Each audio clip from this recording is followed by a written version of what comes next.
Patricia Bravo Rubio, y la maestra Ana Hilda Ramírez Contreras, quien va a impartir la conferencia Etnohistoria para qué, el quehacer del etnohistoriador en nuestros días.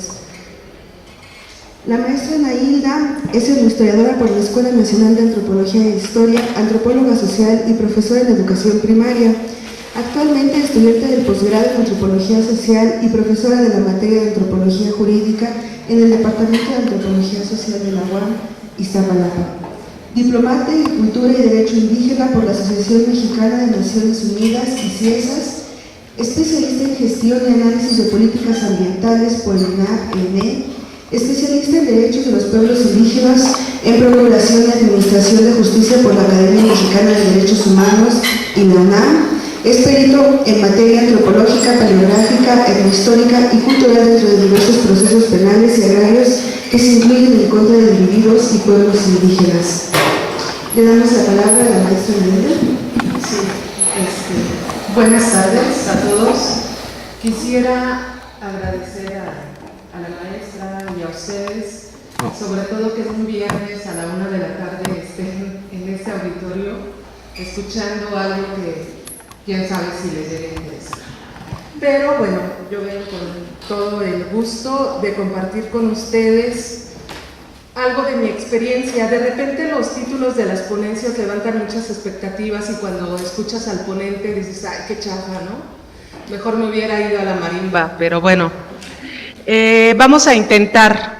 El propósito de compartir con ustedes es que ya hace un buen rato de tiempo, más de 15 años, yo estaba en el lugar que ustedes ocupan ahorita.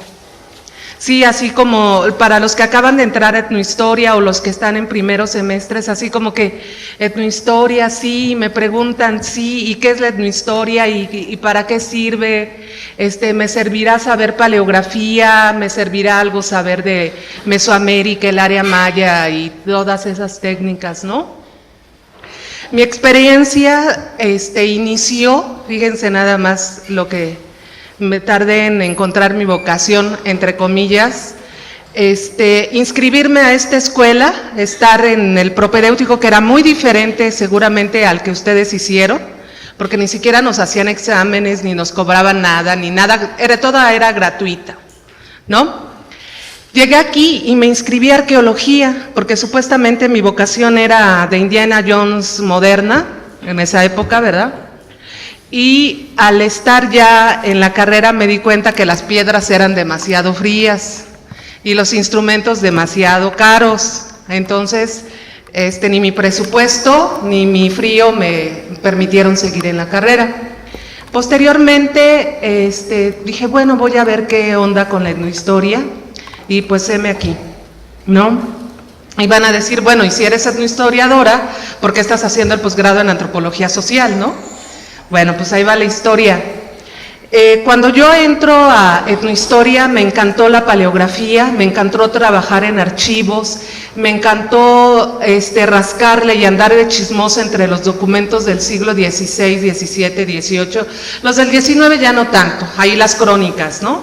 Los mapas y demás que de repente encontramos en los acervos, que te dan cierta información, ¿no? Todos esos documentos que te encuentras, ¿no? Entré a un proyecto de historia de los pueblos de la delegación Tlalpan con el fallecido maestro Galarza. Imagínense desde cuándo era yo estudiante. Estaba todavía vivo el doctor Galarza, ¿no? Hicimos también una recopilación histórica de los pueblos de Milpalta y me agradó y en esa búsqueda y en ese acercamiento a los archivos me encontré muchos litigios de tierras, muchos litigios en los que los indios estaban enfrentándose a las autoridades coloniales, a otros indios, ¿no?, por conservar su territorio. Los azares del destino me llevan en el 94 con el levantamiento zapatista a incorporarme a un equipo de antropólogos, la mayoría, etnólogos y sociólogos, para atender el requerimiento que surgió a partir del encarcelamiento de los indígenas zapatistas en Chiapas. No sé, ustedes estaban muy jóvenes, pero sí saben del movimiento zapatista. Muchos de esos indígenas, tzotziles, celtales y tojolabales, ¿verdad?, fueron recluidos en Cerro Hueco y en San Cristóbal y en las cárceles de Chiapas, acusados no de zapatistas, sino de delitos federales, ¿no? De sedición, daños a vías de comunicación, ¿cómo se llama? Deterioro a las vías de comunicación, algo así. Son perfectamente tipificados los delitos. Entonces, en ese entonces, bueno, yo trabajaba en el extinto Instituto Nacional Indigenista y nos llamaron para hacer lo que en ese momento empezaba a ser una estrategia, herramienta, diagonal, de defensa para los indígenas, porque ni había artículo 2 constitucional reformado, ni había adopción del convenio 169, que es el que sustenta los derechos de los pueblos indígenas en México, y nos dijeron, ¿saben qué? Necesitamos unos peritajes culturales. Unos peritajes culturales que nos permitan saber, 1, si ese individuo que se dice indígena es indígena, y 2, si alguna de sus rasgos identitarios pertenecen a la cultura que dice pertenecer. Nos fuimos, nos pidieron 16 peritajes para hacerlos en 3 días. Nos fuimos, mi jefe y yo, a San Cristóbal de las Casas, y obvio, protestamos el cargo, nos fuimos a territorio zapatista y logramos sacar los peritajes, ¿no? Bueno, ustedes ya conocen parte de la historia de cómo se está sucediendo este levantamiento zapatista y hasta nuestros días, los caracoles, las radios, el todo para todos, en fin. Pero a mí me seguía como etnohistoriadora, aunque era parte de un grupo de especialistas en antropología jurídica. Como etnohistoriadora me seguía llamando la atención que no solamente los indígenas estaban presos o sus demandas, ¿no?, eran por el reconocimiento de sus derechos como individuos, ¿no?, sino también demandas por sus derechos colectivos, lo que incluía el derecho al territorio. Y bueno, ahí ya basta de anécdotas. Voy a empezar propiamente y que yo les traigo una propuesta, ¿no? El título de la plática, Etnohistoria, ¿para qué? Siglo XXI, mundo globalizado, archivos más que trabajados, el AGN de repente no te permiten entrar a los documentos, o están en restauración, o ya todos los lugares donde puedas trabajar que están ocupados por los investigadores de hace mucho tiempo, ¿no? Entonces, ¿dónde podemos o cómo podemos ejercer nuestra profesión? Yo he encontrado en el peritaje etnohistórico, que de hecho fue el título de mi tesis de licenciatura, como una propuesta metodológica para el reconocimiento o como para ayudar al reconocimiento de los derechos colectivos de los pueblos indígenas. En ese momento, cuando la presenté, que no hace mucho, déjenme decirles, pensaba solamente en procedimientos agrarios. Actualmente no, actualmente creo que podemos incidir como etnohistoriadores en políticas públicas, en megaproyectos, en estudios de impacto, y les voy a dar algunos ejemplos para que vayan pensando que vale la pena estudiar etnohistoria y sobre todo tener todas esas herramientas que a lo mejor de repente no sabemos si nos sirven o no.